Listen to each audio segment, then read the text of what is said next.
мен жас математик әрі жас ақын ретінде өз ойымды айта кетсем. Атам марқұм есімімді Естай секілді ақын болсын деп қойған екен. Яғни мен тек қана математик емес, сондай бір бойыма сондай ақындық қасиетті сіңірген ақын әрі мұғаліммін. Еліміздің, жалпы әлемнің екінші ұстазы, ұлы математик Әбу-Насыр әл-Фарабидің мынадай бір ерекше мәмілесі бар. Тәрбиесіз берілген білім адамзаттың қас жауы дейді. Яғни тәрбие мен білім бір-бірімен үйлескенде ғана келешек ұрпақ кемел болады. Жаңа Саясат Нұрбек ағамыз айтып өтті ғой. Алпауыт күйретуші күш ол құндылықтардың құлдырауы, яғни тәрбие мәселесі.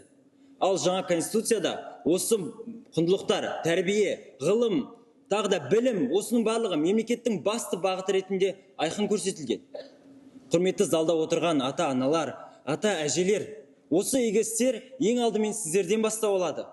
Сіздер арқылы болашақ ұрпақтың бойына білім мен тәрбие сәулелі жолмен жетеді.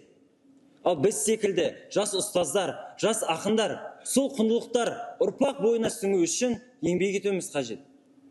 Демек, жаңа конституция бізге білімді, тәрбиелі, шығармашылыққа қабілетті ұрпақты тәрбиелеуге мүмкіндік береді.